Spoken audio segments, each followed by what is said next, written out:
of my favorite places. Severe drought continues. Severely red flag conditions today with the wind. We'll see what I find nonetheless, though. I'm gonna go to some northwestern canyons I've never really checked out before.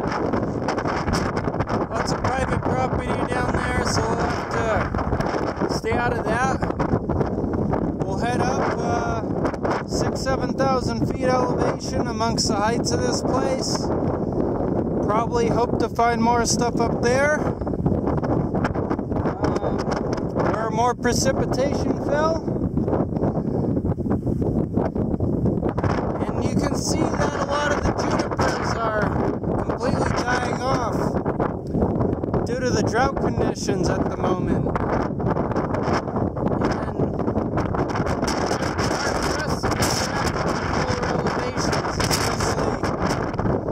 Blackbrush and sagebrush desert. They look healthier higher up, but very brown and dead in front of me. Here's the drought-induced death. Quite widespread right here. Others that are adapted to drought, particularly the older individuals with more extensive root systems.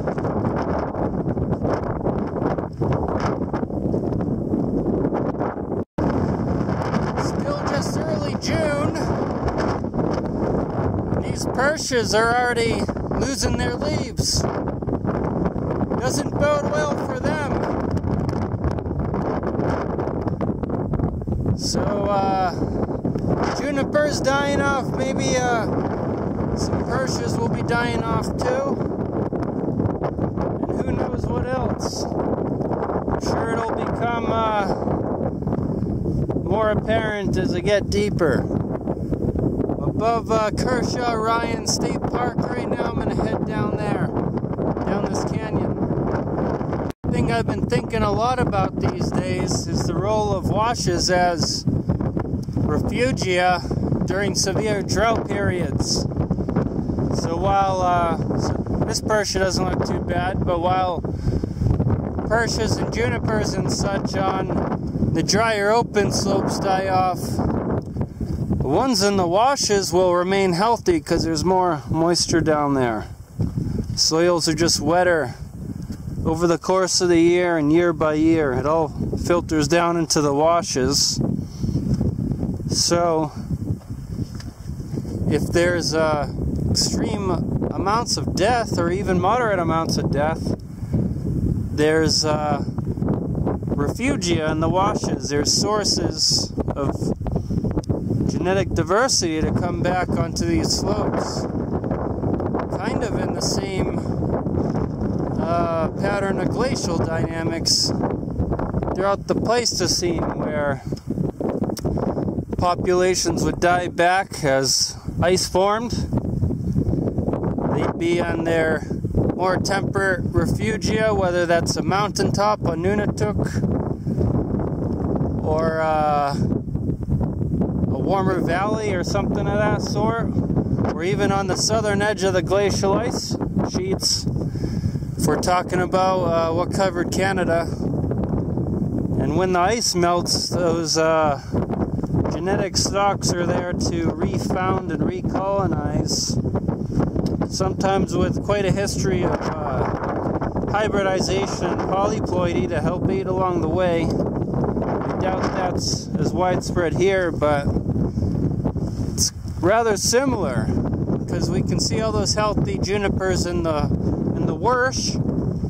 Not all of them, of course. The young ones still look pretty bad, especially the ones raised out of the wash there. But there will be life in the washes to come back across these drought-stricken slopes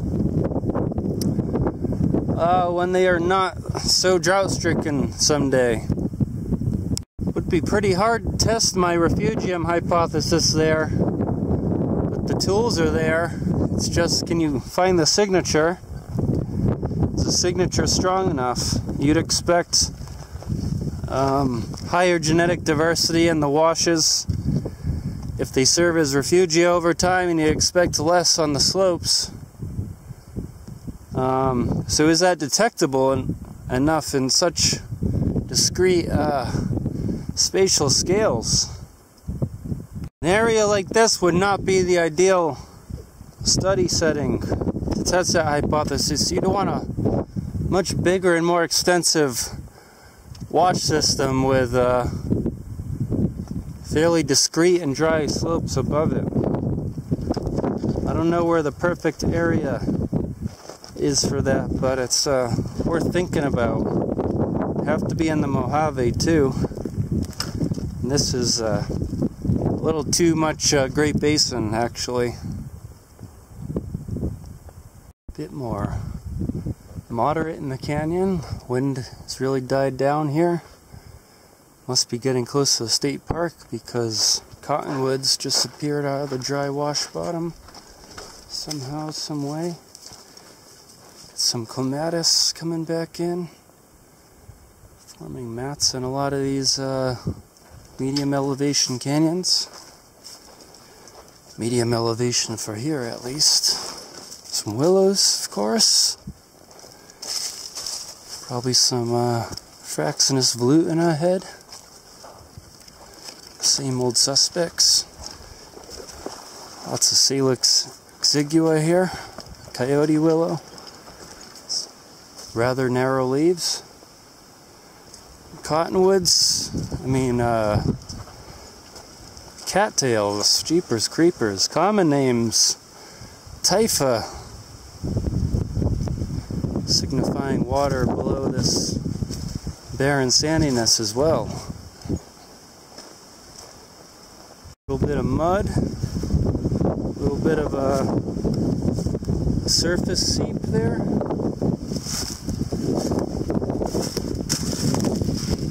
Lots of Eleocharis, looks like.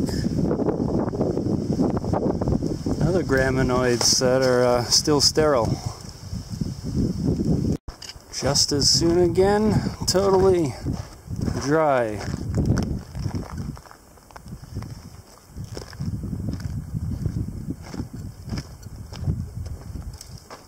Heading south, but dry wash. Not good for these ones here in early June. They already look crispy like fall, huh?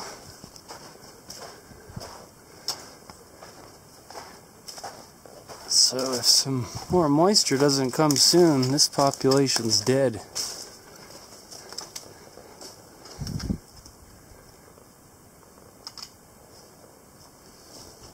It's a bit slow with all the water I need to carry. Can't guarantee on anything this time around.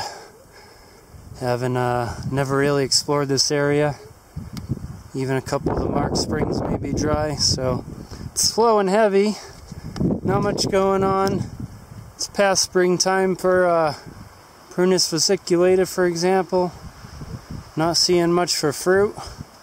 Unfortunately, those would be pretty cool to see right about now. Basically desert plums, but not a Rus trilobeta. Lots of juniper and pine, sagebrush. Same old suspects I think we've all come to expect being here. Fraxinus anomala looking a lot better. It's a lot more drought adapted than Fraxinus volutina. Circocarpus, Hemilincure. Also nice and drought adapted and looking fine. Those are flowering last month and are long gone, clearly. This one didn't fruit at all. Not a lot of fruits in a dry year. Some Phoricarpus looking quite sterile. Yeah, it's sad. See so much sterility and lifelessness. Not quite sure why, but it's pretty bad out here with the cheatgrass. No recent burn, very little grazing. I've seen basically fossilized horse poops, nothing fresh. Mummified, if you will. But pernicious amounts of cheatgrass. Some beautiful erosion in this unnamed canyon. See all those colors and formations ahead. Doesn't necessarily translate into unique plant life, though. This place just keeps on giving back. 4 years now working out here. A little bit more. Look at that hoodoo right there. Won't last much longer.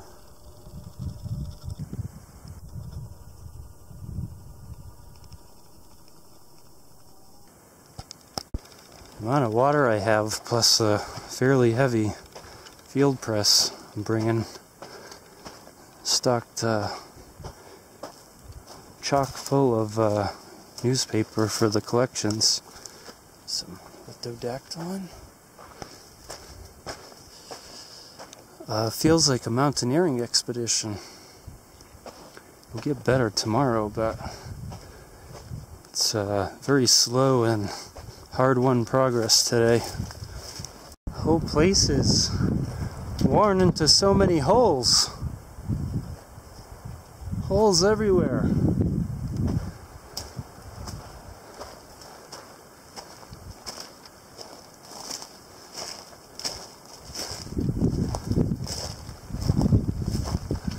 There's a hole. There's a hole. There's a hole.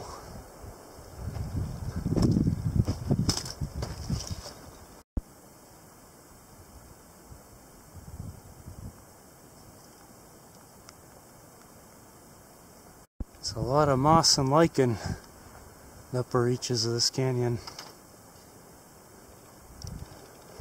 This unnamed canyon is kind of ending soon and be crossing over soon to the new canyon. It's getting more veg choked.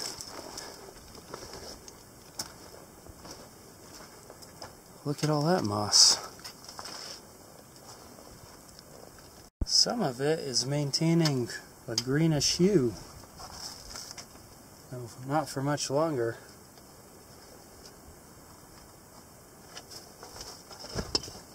While some of the more exposed of it is quite browned out.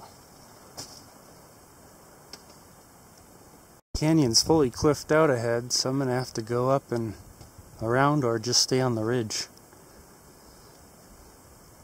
Some pretty neat moss right there. Base of the snowberry.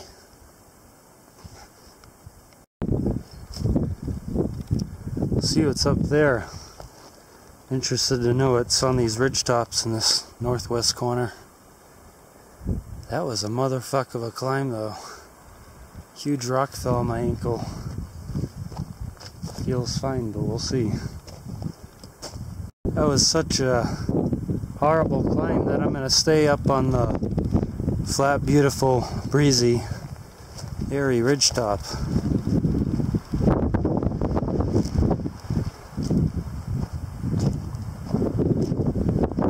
Look at all that cool shit. Manzanitas and pines, maybe some other special stuff, we'll see. I believe that's my tributary to sawmill. Some Commandra struggling here.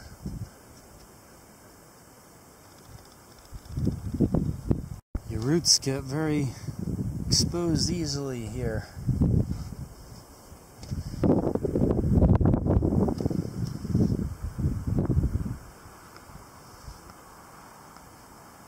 A lot of the manzanitas seem to be perishing. Whether for the rest of the year or for good, I having a little trouble telling because I've never seen it that bad before. It's still green, huh?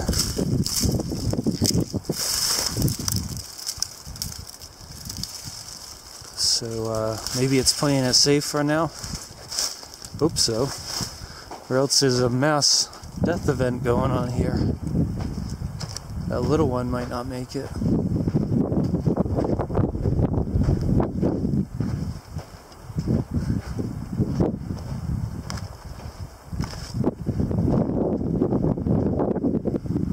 This one's less green.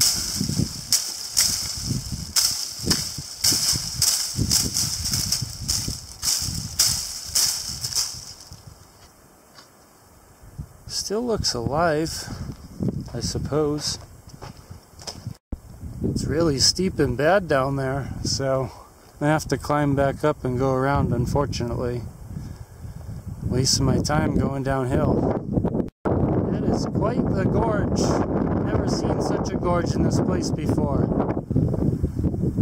All the struggle may have paid off because Cercocarpus latifolius, certainly nothing I've encountered here before, and here's a grove of it. Quite low down, 5,000 feet or so. This canyon's very rugged too, so I'm feeling a bit trapped. It's a gorge down there. I don't really have much of a choice though but to check out the gorge, I think.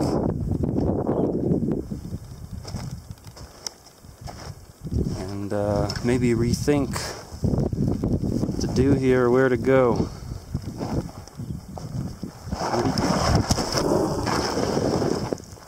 Okay. It's dangerous making movies too.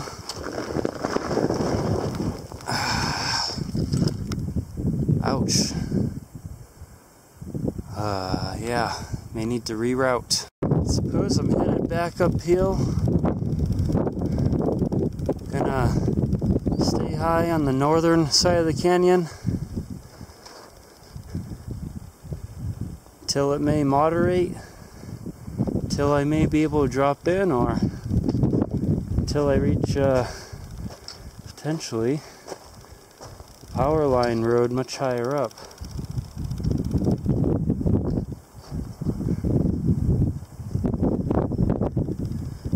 This terrain has slowed me down significantly, and I simply won't have enough water or time.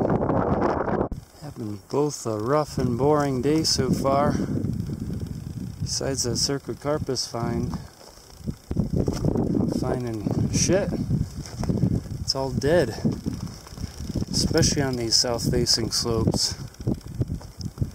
So I got to get higher and onto the ridgetop, I think, to even find anything again. Canyon bottom's visible now, but is it really worth trying to get down there? I'm telling myself no. Very dry on this ridgetop. Getting the feeling that it may not be worth coming here again this year, unless some summer thunderstorms happen to hit. Some later summer stuff ends up doing well. Juniper death up here is pervasive. Let's see it ahead as well. Very old power line network I've come to. I hope the most of the headaches are over. Just want to gently descend to this point. Oaks are looking very ratty, poor this year as well. Very shortly after developing their leaves, they're already losing them. That's how bad it is. I don't know if they can deal with that multiple seasons or not. But back to my point of yesterday about washes and refugia. The ones in the washes were looking pretty good, as you would probably expect. And not having been in a wash for a while, That was early on yesterday and a lot lower down than up here. So up here in the higher, cooler elevations, those oaks, some of them right there don't even look like they developed leaves at all. Really not good. Haven't seen a horse here this year. I know the BLM removes them from time to time, but it leads me more to think that they've sought greener pastures on their own. Because they could migrate and find quite better conditions than 100 miles or so. I'm not sure how far horses migrate out here. Be cool if someone actually knows. Quercus gambellii. Fading rapidly even as it tries to leaf out. It's all brand new green material, crisping to death in my grip.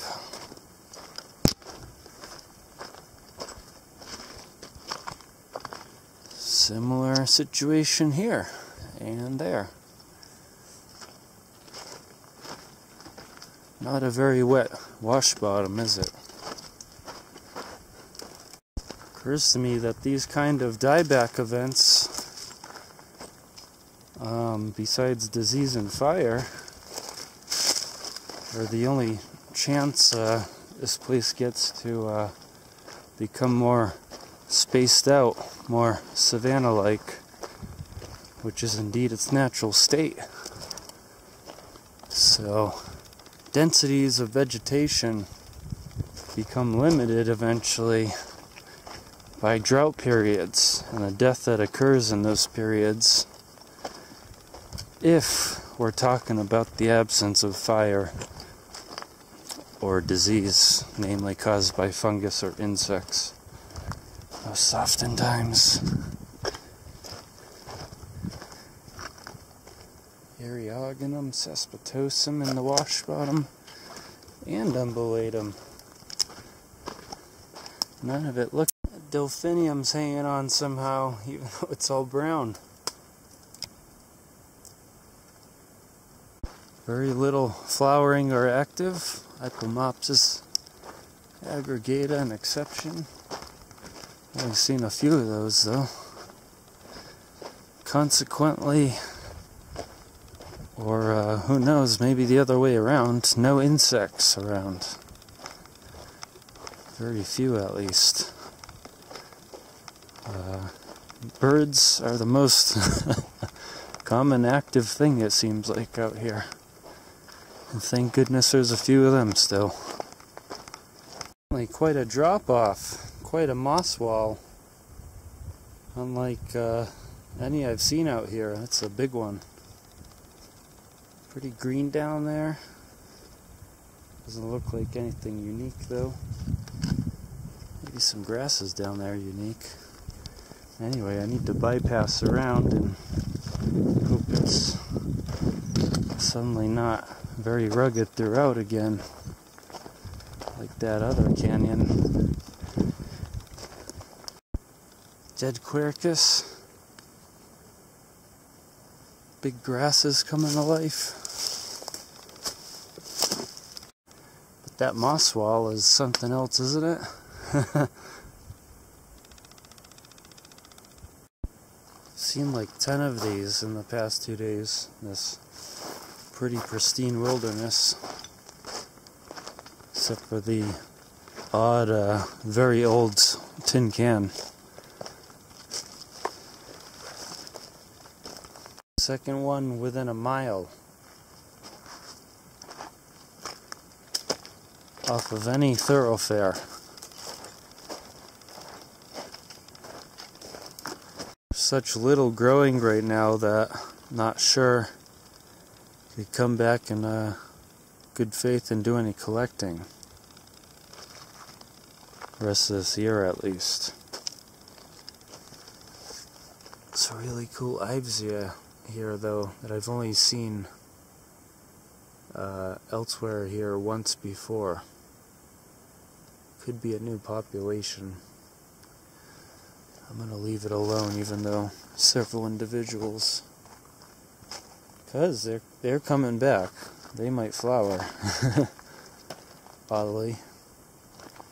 Only time I've seen them before is in June, and they weren't in flower then either, even though that was much higher up.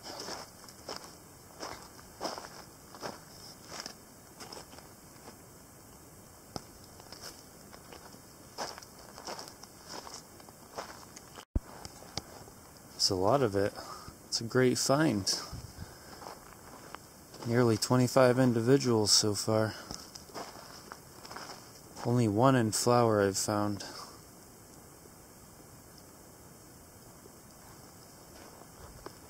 Very rare. You don't see this all that much. There's a bunch more of it. All coming back.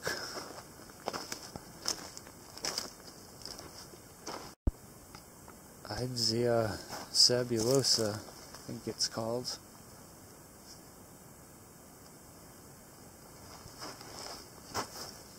Need to see more Ivsia in flower to get a better sense of them.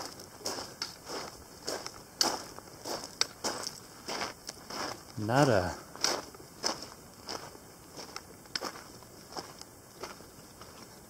Here's a bunch of them. That's a Chenactus, that's not an Ivsia.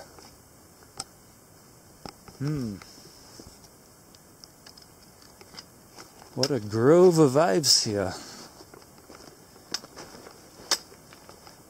Couple perks this day. Oh goodness, another grove of them.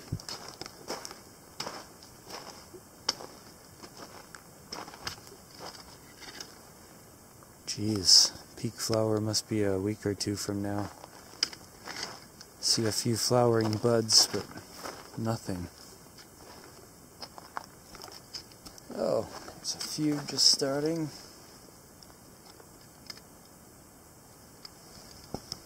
Here's another Ivsia forest.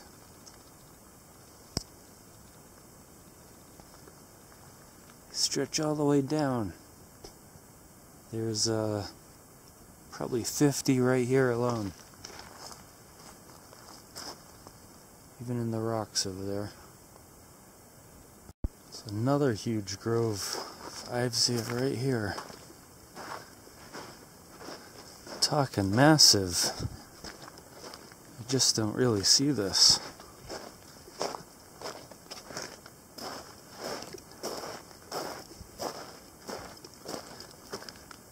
Yeah, I probably would have showed you such a thing before. This is a very big pinyon. Stature of a ponderosa even. Sheltered and cooler on this north face, I suppose. It's like 15 or 20 of these goddamn things in this wash today. I'm just sickened and horrified.